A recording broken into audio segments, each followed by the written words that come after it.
Bonjour les hypersensibles, j'espère que vous avez la forme. Alors si vous me suivez depuis un moment, vous avez peut-être suivi mes petites péripéties. J'étais sur un tour de France, j'ai fait l'Ariège, j'ai fait l'Hérault, j'ai fait la Bourgogne et j'ai fini par l'Ardèche. Et là, me voilà revenu dans le nord et en plus, comme vous le voyez, avec le soleil, ce qui n'est pas désagréable, je ne vous le cache pas. Bon, j'espère que vous avez la forme en tout cas. Je vais intervenir aujourd'hui suite aux nombreux coachings là, que j'ai réalisés ces derniers jours, parce que j'ai quand même coaché pendant que j'étais sur les routes. J'ai accompagné pas mal de clients qui ont des problématiques pour trouver leur voie, pour trouver leur métier, et qui veulent trouver quelque chose qui soit en congruence avec leur hypersensibilité. Je pense que vous êtes beaucoup à être dans un travail qui ne vous plaît pas, ou en tout cas qui ne vous stimule pas assez, qui ne vous comble pas assez, et ça c'est le propre des hypersensibles souvent, c'est de se fatiguer très vite. J'avais fait une vidéo il y a quelques semaines qui a très bien marché et qui parle de l'effet Icare.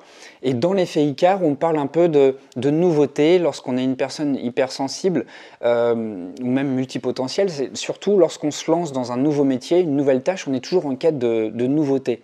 Et on est dopé à la nouveauté. On adore cette excitation qui provoque de l'enthousiasme quand les lieux de travail sont nouveaux, quand la tâche que vous avez à faire est nouvelle, quand vos collègues sont nouveaux, bref, quand tout est nouveau autour de vous, ça vous stimule. C'est vrai que c'est grisant. Mais attention, il y a un risque à ça. Le fait d'être toujours dans cette recherche de phase-là, on n'est pas du tout dans une recherche de permanence. Et là où ça peut vraiment poser des problèmes de sécurité intérieure, c'est le fait de toujours être en quête de nouveauté et de jamais pouvoir se stabiliser. Donc, ce qui arrive très fréquemment lorsqu'on est dans cette optique-là, dans cette logique-là, c'est qu'on n'est jamais régulier dans les jobs dans lesquels on s'engage. Et très souvent, on démissionne très rapidement et on arrive difficilement à construire une carrière solide. Alors je ne sais pas si c'est votre cas de construire une carrière solide, en tout cas ce qui est votre cas, et ça j'en suis sûr, c'est d'avoir un mode de vie beaucoup plus serein, d'être beaucoup plus en paix avec soi et arrêter de se poser 10 milliards de questions tous les jours, à savoir si le métier que vous faites est vraiment le bon métier. Et lorsque, précédemment j'ai accompagné plusieurs personnes dans leur voie professionnelle en lien avec l'hypersensibilité, revient toujours la question de se créer un travail indépendant, d'être solopreneur. Solopreneur, c'est avoir une activité indépendante et de ne pas avoir d'employé et vraiment d'agir en solo, d'être suffisant. Et ça peut vraiment être une voie royale pour vous épanouir. Alors, il n'y a pas de mode d'emploi tout fait pour les personnes hypersensibles, ni pour qui que ce soit. D'ailleurs, chaque personne est différente. Mais ce qui est important, c'est de comprendre que lorsque vous êtes dans une activité solopreneur, entrepreneuriat au solo, c'est que vous ne manquez pas de diversité dans votre quotidien. Je vous donne l'exemple de ce que je vis moi actuellement au quotidien et la manière dont je crée mes journées.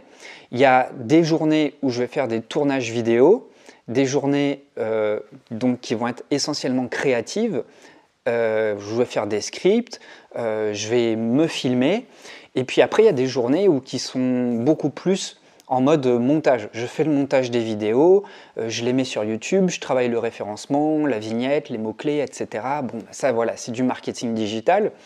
Et puis après, il y a les créations de formation. Donc à nouveau, on est dans la créativité, où je cherche un concept en lien avec vos besoins, où je décortique le concept, je cherche des objectifs, je crée des modules en lien avec chaque objectif, qui sont eux-mêmes en lien avec votre problématique, et ensuite je vous vends la formation en faisant des vidéos. Ça, c'est encore un autre process créatif. Et puis ensuite, il y a le contact avec les clients où je propose des coachings.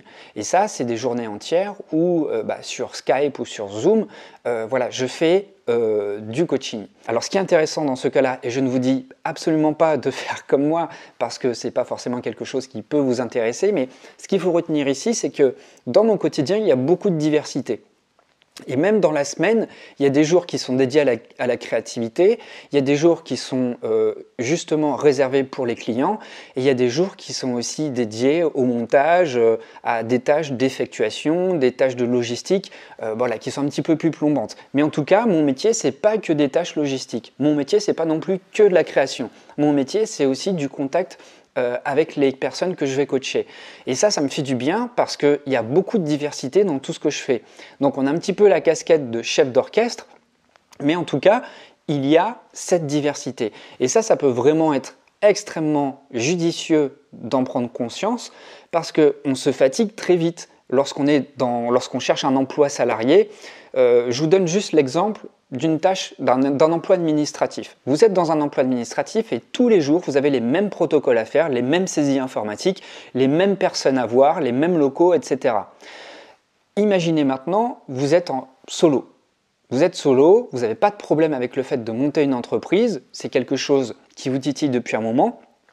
Imaginez que vous avez une liberté géographique, voilà, vous choisissez vos lieux pour aller travailler d'où vous voulez. Vous ne voyez jamais les mêmes personnes puisque vos clients changent tout le temps. Et en plus, vous êtes dans un processus créatif où vous devez créer de la valeur pour proposer un produit, que ce soit matériel ou digital, à des personnes. Donc, à vous de façonner votre métier. En fait, souvent dans les commentaires, on me demande Steve, quels sont les métiers, qu'est-ce que tu me conseillerais comme métier, sachant que je suis dans les arts ou dans l'enseignement.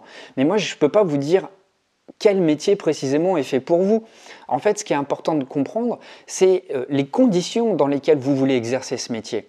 Et ça, seul vous pouvez le définir en fait. C'est ça qui est le plus important. Quel quotidien vous voulez vivre?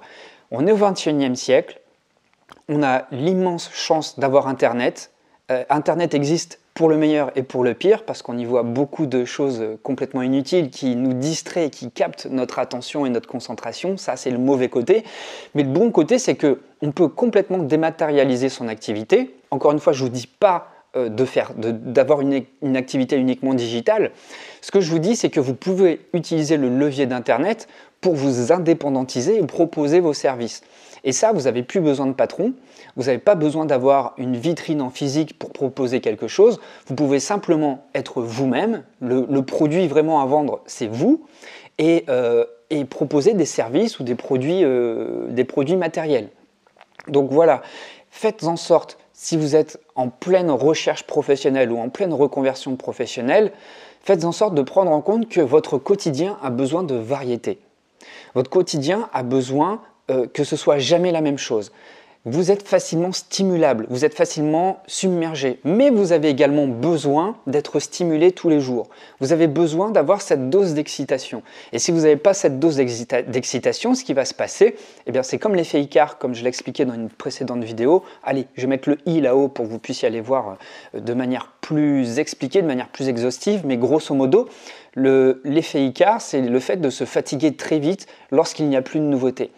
Dans votre travail, il doit toujours y avoir de la nouveauté. Il doit toujours y avoir quelque chose qui vienne satisfaire l'exercice intellectuel parce que vous êtes curieux de nature. Et pour satisfaire cette curiosité naturelle, vous devez aller chercher, vous défier, vous lancer des challenges, être toujours dans une démarche constante d'évolution, de progression. Un métier n'est jamais acquis en fait. Et ce qui fait que parfois vous pouvez vous lasser, vous pouvez passer d'un travail passion à un travail acceptable. Le travail acceptable, eh bien, c'est un travail où on maîtrise les compétences, on sait ce qu'il faut faire, mais finalement ça devient un travail banal. Et on passe du travail passion donc au travail acceptable qui est un travail banal parce qu'on sait ce qu'il faut faire, on connaît les rouages, etc. Il n'y a plus de nouveauté. Et le travail acceptable, il peut durer des années, puis au bout d'un moment, ça peut réellement vous gonfler, voire vous mettre en dépression. Et là, ça devient un travail pénible. Un travail pénible, c'est quelque chose qui vous fait courber le dos, c'est quelque chose qui vous pèse. L'ennui est tellement fort que vous n'êtes plus en burn-out, mais en bore-out. Donc là, c'est vraiment intéressant pour vous de, bien évidemment, considérer la dimension sécurité dans votre recherche de travail. Il faut absolument que vous vous sentiez sécure parce que c'est la base du bien-être, de se sentir soi-même sécurisé.